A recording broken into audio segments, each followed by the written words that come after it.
Roaring Camp was the noisiest gold mining town in California.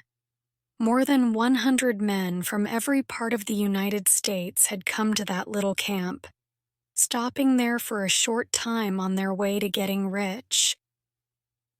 Many of these gold miners were criminals. All of them were violent. They filled the peaceful mountain air with shouting and gunshots.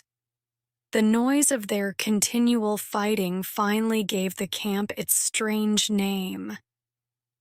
On a sunny morning in 1850, however, the men of Roaring Camp were quiet. A crowd was gathered in front of a small wooden house by the river. Inside that cabin was Cherokee Sal, the only woman in camp. She was all alone and in terrible pain. Cherokee Sal was having a baby. Deaths were not unusual in Roaring Camp, but a birth was big news. One of the men turned to another and ordered, "Go in there, Stumpy, and see what you can do." Stumpy opened the cabin door and disappeared inside. The rest of the men built a campfire outside and gathered around it to wait. Suddenly, a sharp cry broke the air, the cry of a newborn baby. All the men jumped to their feet as Stumpy appeared at the cabin door. Cherokee Sal was dead. But her baby, a boy, was alive. The men formed a long line. One by one they entered the tiny cabin. On the bed, under a blanket, they could see the body of the unlucky mother. On a pine table, near that bed, was a small wooden box. Inside lay Roaring Camp's newest citizen, wrapped in a piece of bright red cloth. Someone had put a large hat near the baby's box, and as the men slowly marched past, they dropped gifts into the hat.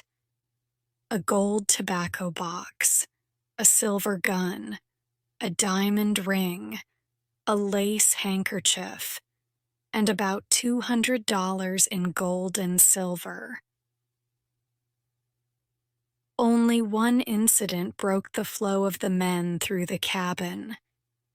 As a gambler named Kentucky leaned over the box, the baby reached up and held one of the man's fingers. Kentucky looked embarrassed.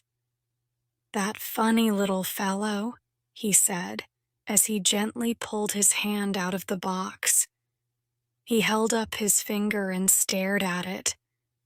"He grabbed my finger," he told the men. "That funny little fellow." The next morning, the men of Roaring Camp buried Cherokee Sal. Afterwards, they held a formal meeting to discuss what to do with the baby.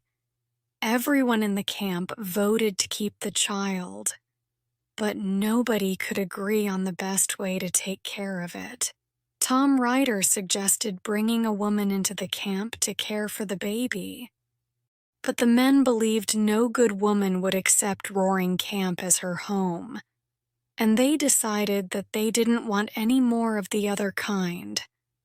Stumpy didn't say a word during these long discussions, but when the others finally asked his opinion, he admitted that he wanted to continue taking care of the baby himself. He had been feeding it milk from a donkey, and he believed he could raise the baby just fine. There was something original, independent, even heroic about Stumpy's plan that pleased the men of Roaring Camp.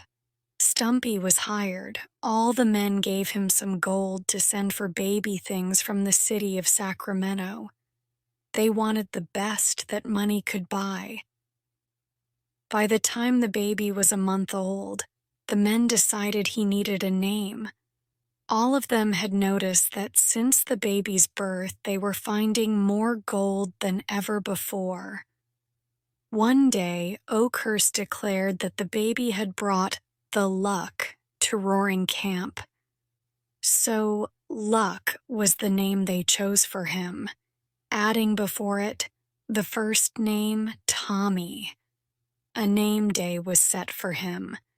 The ceremony was held under the pine trees with Stumpy saying the simple works, "I proclaim you Thomas Luck, according to the laws of the United States and the state of California. So help me God." Soon after the ceremony, Roaring Camp began to change. The first improvements were made in the cabin of Tommy, or the Luck, as he was usually called. The men painted it white, planted flowers around it, and kept it clean. Tuttle's store, where the men used to meet to talk and play cards, also changed. The owner imported a carpet and some mirrors. The men, seeing themselves in Tuttle's mirrors, began to take more care about their hair, beards, and clothing.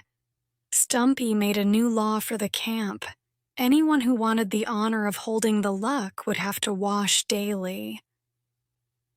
Ken Tuck appeared at the cabin every afternoon in a clean shirt, his face still shining from the washing he'd given it. The shouting and yelling that had given the camp its name also stopped. Tommy needed his sleep, and the men walked around speaking in whispers. Instead of angry shouts, the music of gentle songs filled the air. Strange new feelings of peace and happiness came into the hearts of the miners of Roaring Camp. During those long summer days, the Luck was carried up the mountain to the place where the men were digging for gold. He would lie on a soft blanket decorated with wild flowers the men would bring. Nature was his nurse and playmate. Birds flew around his blanket, and little animals would play nearby. Golden sunshine and soft breezes would stroke him to sleep. During that golden summer, the Luck was with them. The men of Roaring Camp all became rich. With the gold they found in the mountains came a desire for further improvement.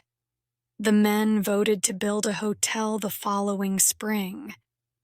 They hoped some good families with children would come to live in Roaring Camp. But some of the men were against this plan. They hoped something would happen to prevent it, and something did. The following winter, the winter of 1851, is still remembered for the heavy snows in the mountains. When the snow melted that spring, every stream became an angry river that raced down the mountains, tearing up trees and bringing destruction. One of those terrible streams was the North Fork River. Late one night, it leaped over its banks and raced into the valley of Roaring Camp. The sleeping men had no chance to escape the rushing water, the crashing trees, and the darkness. When morning came, Stumpy's cabin near the river was gone.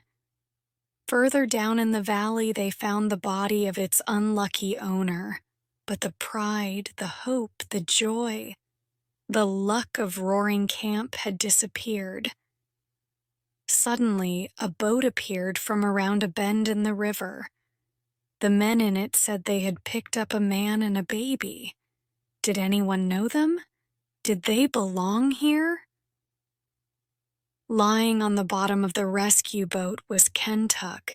He was seriously injured, but still holding the Luck of Roaring Camp in his arms. As they bent over the two, the men saw the child was pale and cold. "He's dead," said one of them. Kentuck opened his eyes. "Dead?" he whispered. "Yes, Kentuck, and you are dying too." Kentuck smiled. "Dying," he repeated. "He is taking me with him. Tell the boys I've got the Luck with me." And the strong man, still holding the small child, drifted away on the shadowy river that flows forever to the unknown sea.